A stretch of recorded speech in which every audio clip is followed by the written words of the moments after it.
జై శ్రీరామ్. అయోధ్య పురవీధుల్లో మనం రామాయణంలో చూసినటువంటివి విన్నటువంటి ఎన్నో ఘట్టాలు మనకు కనిపిస్తూ ఉంటాయండి. రామ మందిర నిర్మాణం ఎంత మహద్భాగ్యంగా, అలాగే ఎంత గౌరవంగా, ప్రతిష్టగా మనం భావిస్తున్నాము.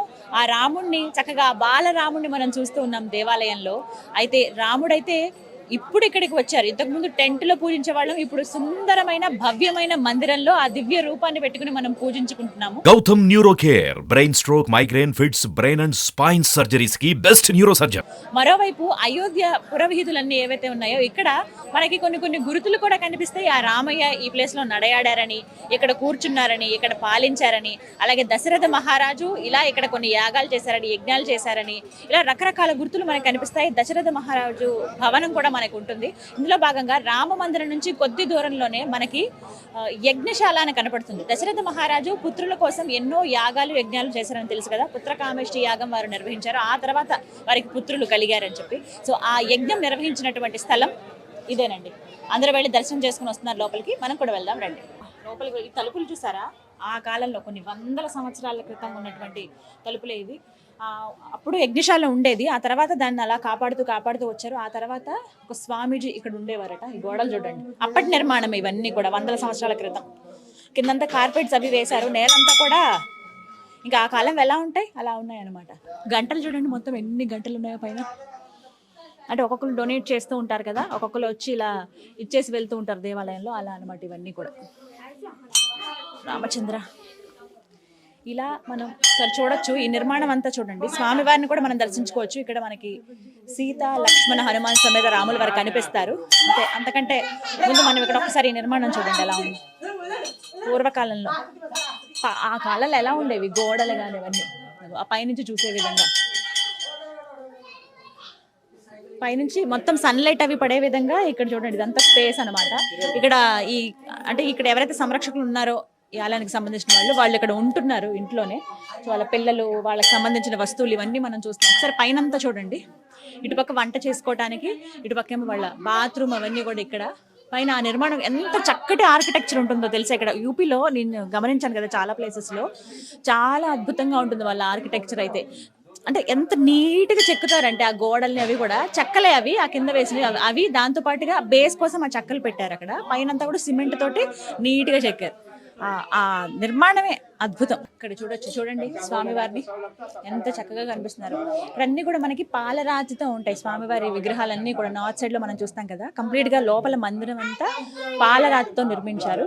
మూర్తులు మనకి ఇక్కడ సీతా అమ్మవారు, అలాగే రామ్ భగవాన్, అలాగే అందంగా కనిపిస్తున్నారు. సీతాదేవి, శ్రీరాముల వారు, లక్ష్మణస్వామి, అలాగే హనుమంతులు. పచ్చటి కలర్, మొత్తం అంతా green colour and yellow colour, gold colour తోటి నిండిపోయింది మొత్తం అంతా. ఎంత చక్కగా సుందరంగా ఉన్నారో. ఇక్కడ కిరీటాలు కూడా ధరింపజేస్తారు, అవి కూడా చాలా ప్రత్యేకంగా ఉంటాయి అన్నమాట. అయితే ఈ ఆలయాలు, ఈ ప్రాంతాలు అయోధ్య అంతటా కూడా సంరక్షించారు. చాలా మంది త్యాగాలు చేశారు, ఎంతో మంది కాపాడడానికి ఎన్నో ప్రయత్నాలు చేశారని చెప్తారు. అందులో భాగంగా ఇవన్నీ కూడా రక్షించుకుంటూ కాపాడుకుంటూ వచ్చారు. ఎవరెవరైతే అందులో పాల్గొన్నారో, ఎవరైతే త్యాగాలు చేసి పాపం వాళ్ళ జీవితాంతం ఇక్కడే ఉండిపోయారో వాళ్ళకి సంబంధించినటువంటి ఫొటోస్ కానీ అవన్నీ ఇక్కడ కనపడతాయి. ఇవన్నీ కూడా వందల కాల క్రితం ఫోటోలు. అవి అక్కడ చూస్తున్నారు కదా, రాముల వారి పంచలోహాల విగ్రహాలు కానీ ఆ కాలంలో ఉండేవి. కొన్ని ఫొటోస్ అయితే పైకి తెలియట్లేదు అసలు ఎలా ఉండేవో కూడా. అంటే అవి దగ్గర 100 సంవత్సరాలు ఏంటి, 150 సంవత్సరాలు అయిపోయి ఉంటుంది. అలాగే బోలేదాస్ జీ మహారాజ్ అని ఎవరైతే ఉన్నారో ఆయన ఈ యజ్ఞశాలని పూర్తిగా నిర్మించింది. ఈ యజ్ఞశాల దగ్గర ఎప్పుడు వారు ఉండేవారు ఒక కాపలాగా. ఇక్కడే వారి జీవనం కూడా కొనసాగింది అనమాట. వారు నడయాడినటువంటి ప్రాంతం ఇది. మహారాజ్, ఆయన పేరు బోలేదాస్ మహారాజీ వారు. అక్కడ వారి ఫోటో కూడా మనం అక్కడ చూడొచ్చు. ఒక్కసారి ఇప్పటి వరకు నేను ఏదైతే చెప్పున్నానో ఈ ఆలయం దేనికి సంబంధించింది ఇప్పుడు మీరు చూస్తున్నటువంటిది, దానికి నిదర్శనంగా ఇక్కడ చూడొచ్చు మీరు. దశరథ మహారాజు పుత్రకామేష్టి యాగం చేశారు. వారికి 4 పుత్రులు కలిగిన సంగతి మనందరికీ తెలిసిందే కదా. అగ్నిదేవుడిని పిలిచి అగ్నిదేవుడు స్వయంగా వారు చేస్తున్న యాగానికి మెచ్చి ఒక అగ్నిదేవుడు గిన్నెలో పరవాణం ఇస్తారు. ఆ పరవాణం తీసుకెళ్లి వారి 3 భార్యలకి వారు ఇవ్వడం. ఇదంతా మనకు తెలిసిందే కదా, రామాయణం గురించి మనకు తెలిస్తే ఇవన్నీ తెలుస్తాయి. సో ఇలా ఆయన యాగం యజ్ఞం నిర్వహించారు. దాని గుర్తుగా ఇక్కడ మనకి విగ్రహాల్లాగా ఏర్పాటు చేశారు. వచ్చిన వాళ్ళకి ఎవరైనా చిన్నపిల్లలు వచ్చి అడిగినా లేకపోతే ఎవరైనా చెప్పినా వెంటనే చెప్పడానికి ఉంటుంది ఆ కథ అంతా.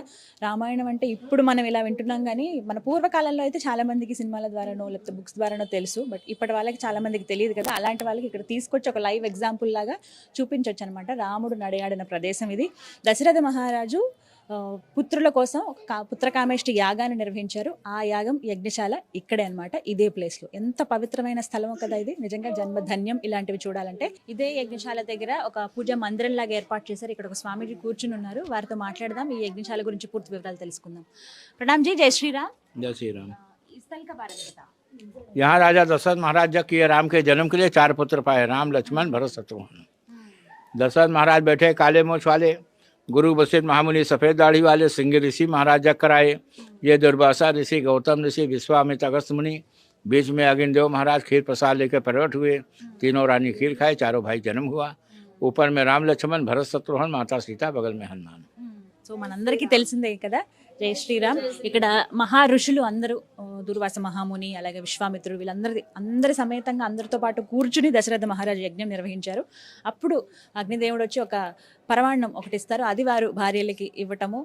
కౌసల్య, సుమిత్ర, కైకేయి వీరు ముగ్గురికి ఇవ్వటము. ఆ తర్వాత నలుగురు పిల్లలు కలగడం మనకు తెలిసిందే కదా, రాముడు, లక్ష్మణుడు, భరతుడు, శత్రుఘ్నుడు, ఇలా వీళ్ళు నలుగురు జన్మించారు. వాళ్ళు అలా జన్మించడానికంటే ఎన్నో సంవత్సరాలు పరితపించి అలా యాగాలు యజ్ఞాలు నిర్వహించి చివరికి పుత్రకామేష్టి యాగం చేస్తారు దశరథుడు. అప్పుడు జన్మించిన వారే మనం చూసినటువంటి ఈ నలుగురు మహాపురుషులు అనమాట. అందులో అత్యంత మర్యాద పురుషోత్తముడు శ్రీరామచంద్రుడు.